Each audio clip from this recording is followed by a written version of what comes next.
ಇಡೀ ಕರ್ನಾಟಕದಲ್ಲಿ ಅತ್ಯಂತ ಶ್ರೇಷ್ಠವಾದ ಯಾವುದೇ ಒಂದು ಲೋಪ ದೋಷ ಯಾವುದೇ ಒಂದು ಕಪ್ಪು ಚಿಕ್ಕೆ ಇಲ್ಲದಂತ ನಾಯಕ, ಅದರಲ್ಲೂ ಹಿಂದೂ, ಇಡೀ ಕರ್ನಾಟಕ ಹಿಂದೂ ಯುವಕರ ಕಣ್ಮಣಿಯಾದಂತ ಬಸವನಗೌಡ ಪಾಟೀಲ್ ಯತ್ನಾಳ್ ಅವರನ್ನ ಇವತ್ತಿನ ದಿವಸ ಏನು ರಾಷ್ಟ್ರೀಯ ನಾಯಕರು ಯಾರ್ದೋ ನಾಯಕರ ಮಾತು ಇವತ್ತಿನ ದಿವಸ ಅವರನ್ನ ಉಚ್ಚಾಟನೆ ಮಾಡಿದ್ದಾರೆ.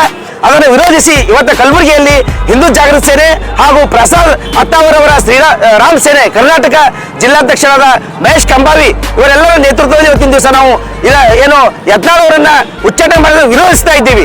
ಅದೇ ರೀತಿಯಾಗಿ ಇವತ್ತಿನ ದಿವಸ ನಾವು ಏನು ಯತ್ನಾಳ್ ಅವರ ಭಾವಚಿತ್ರಕ್ಕೆ ಒಂದು ಹಾಲಿನ ಅಭಿಷೇಕ ಮಾಡುವ ಮೂಲಕ ಅವರ ಹಿಂದುತ್ವದ ಬಗ್ಗೆ ಇಡೀ ಕರ್ನಾಟಕಕ್ಕೆ ಗೊತ್ತು ಅವ್ರ ತಾಕತ್ ಅಂತೇಳಿ ಅದಕ್ಕೆ ಯತ್ನಾಳ್ ಅವರು ಮುಂದಿನ ಯಾವುದೇ ಹೆಜ್ಜೆ ಹೇಳಿ ಹೊಸ ಪಕ್ಷ ಮಾಡೋರು ಕೂಡ ಇಡೀ ನಮ್ಮ ಕರ್ನಾಟಕದ ಎಲ್ಲ ಹಿಂದೂ ಸಹೋದರ ಅವ್ರ ಜೊತೆ ಇರ್ತೀವಿ ಅಂತ ಇವತ್ತಿನ ದಿವಸ ಆ ಭರವಸೆ ಕೊಡ್ತೀವಿ ನಾವು. ಅದೇ ರೀತಿಯಾಗಿ ಏನು ಈಗ ಏಪ್ರಿಲ್ 10 ಒಳಗಾಗಿ ಅವರನ್ನ ರಾಷ್ಟ್ರೀಯ ನಾಯಕರು ಮತ್ತೆ ಬಿಜೆಪಿಗೆ ತೆಗೆದುಕೊಳ್ಳದೆ ಹೋದಲ್ಲಿ ಮುಂದಿನ ದಿವಸ ಏಪ್ರಿಲ್ 10ನೇ ತಾರೀಕು ಬಿಟ್ಟು ಇಡೀ ಕರ್ನಾಟಕ ಹಾಗೂ ನಮ್ಮ ಇಡೀ ಗುಲ್ಬರ್ಗ ಜಿಲ್ಲೆಯ ಎಲ್ಲಾ ಮಠಾಧೀಶರ ನೇತೃತ್ವದಲ್ಲಿ ಬೃಹತ್ ಪ್ರತಿಭಟನೆ ಮೂಲಕ ರಕ್ತ ಚಳವಳಿ ಏನು ರಕ್ತದ ಸಹಿ ಮಾಡುವ ಮೂಲಕ ರಾಷ್ಟ್ರೀಯ ನಾಯಕರಿಗೆ ಒಂದು ಪತ್ರ ಕೊಡ್ತೀವಿ. ಅದನ್ನು ಕೂಡ ಪರಿಗಣಿಸದೆ ಹೋದಲ್ಲಿ ನಾವು ಬಿಜೆಪಿಯ ಏನು ಕಲಬುರಗಿ ಬಿಜೆಪಿಯ ಜಿಲ್ಲಾ ಕಚೇರಿ ಇದೆ, ಅಲ್ಲಿ ಉಪವಾಸ ಸತ್ಯಾಗ್ರಹ ನೂರಾರು ಹಿಂದೂ ಯುವಕರ ನೇತೃತ್ವದಲ್ಲಿ ಕುದುರ್ತೀವಿ.